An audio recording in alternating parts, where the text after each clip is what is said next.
Au nom du Père et du Fils et du Saint-Esprit. Amen.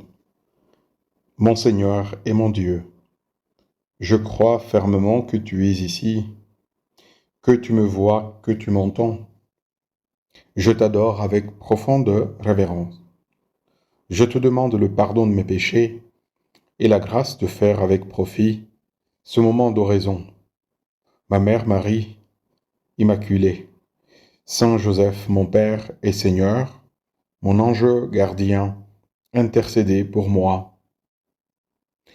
En ce moment précis où nous prions, se déroule au Cameroun, au centre de l'Afrique, la Coupe d'Afrique des Nations, la phase finale d'une compétition qui est très prisée par les amateurs du football. Si elle ne draine pas les foules dans les stades en ce moment, c'est en raison de la distanciation sociale, de cette fameuse pandémie du Covid. Mais quand même, cette circonstance, ce championnat, réveille l'enthousiasme des peuples face aux exploits sportifs de leurs équipes respectives. Cet enthousiasme des peuples que déclenchent les buts marqués dans un match rappelle un peu les élans, enthousiastes également, des foules qui suivaient Jésus en quête des miracles. Les miracles réveillaient l'enthousiasme des foules. L'évangile du jour, précisément, souligne comment une grande multitude de gens venus de la Galilée suivirent Jésus, de Judée, de Jérusalem, de la Transjordanie et de la région de Tyr et de Sidon. Vinrent aussi à lui une multitude des gens qui avaient entendu parler de ce qu'il faisait. Donc les foules viennent parce que elles sont éblouies, elles veulent en voir davantage. Nous allons nous arrêter, Seigneur Jésus, sur cet enthousiasme des foules qui te suivent en les comparant à la foi posée et sereine de la Vierge Marie et des saints. Que la foi de la Vierge Marie, que précisément le catéchisme de l'Église catholique qualifie de modèle de foi, ensemble avec le Père dans la foi de tous les croyants, Abraham. Ô Jésus, éclaire-moi. En regardant l'enthousiasme de ces foules, éclaire-moi afin que je n'arrive à l'attitude juste pour croire vraiment en toi et te suivre fidèlement dans ma vie concrète, en vivant une voie sereine et stable.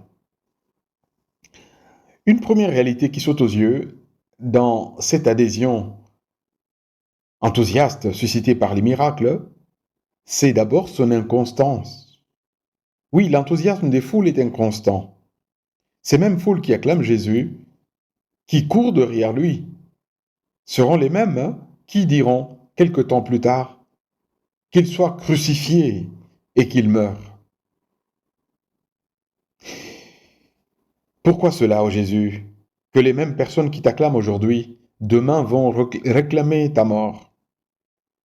C'est parce que la foi suscitée par les miracles reste en superficie.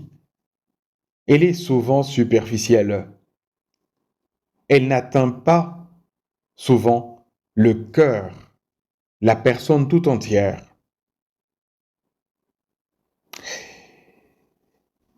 Seigneur Jésus, donne-moi de mûrir ma foi par la réflexion et la méditation. Donne-moi de réfléchir et de méditer ta vie et tes œuvres, afin qu'elles touchent mon cœur et ma personne tout entière, et suscitent ainsi en moi une adhésion durable, stable et calme. Marie, notre mère, nous en donne un bel exemple. D'elle, l'Évangile dit qu'elle retenait tous les événements dans sa vie autour d'elle et les méditait dans son cœur. C'est cela qui donne la force sereine, le poids à la vie de Marie, qui nous inspire et nous parle. Donc, pour arriver à une foi mûre, à une adhésion au Christ sereine et durable, je dois, moi aussi, réfléchir et regarder les choses qui se passent dans ma vie et autour de moi dans une attitude de prière. En fait, à la suite de Marie, c'est ainsi que les saints, les amis du Seigneur, ont toujours procédé. Par exemple, Saint Jean-Paul II, on dit de lui qu'il dédiait à l'oraison, à cette réflexion priante, 1 heure dans la matinée et 1 autre heure dans l'après-midi. De Saint José-Maria, le fondateur de l'Opus Dei, on dit aussi qu'il accordait 1/2 heure le matin et 1/2 heure l'après-midi à la prière. Chacun de nous doit y dédier un peu de temps, généreusement selon nos circonstances, pour arriver à cette foi sereine, solide, stable.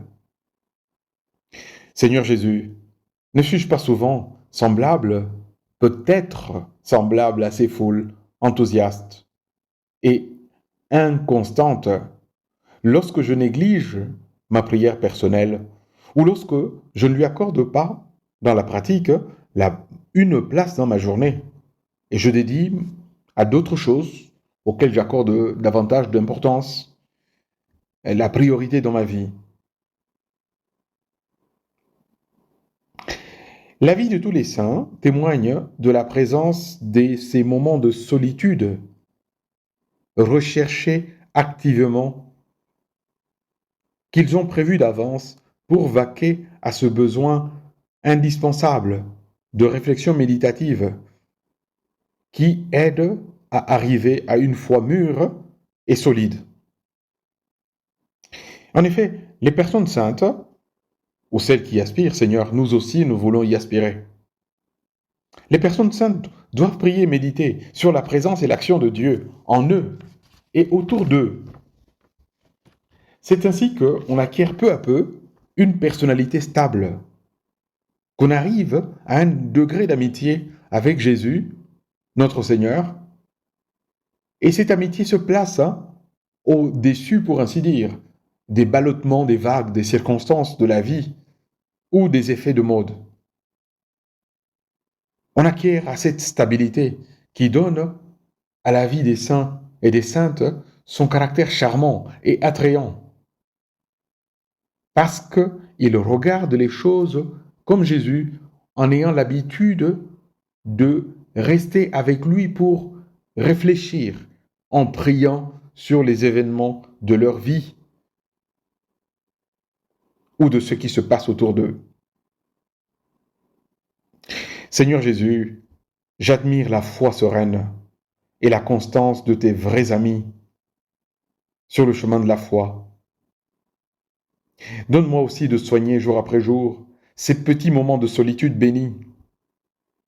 Oui, ce sont des moments de solitude bénis, des moments d'oraison, de réflexion priante, qui donneront aussi à ma vie cette même foi tranquille et calme, qui sera au-dessus des ballottements, des doutes ou des effets de mode.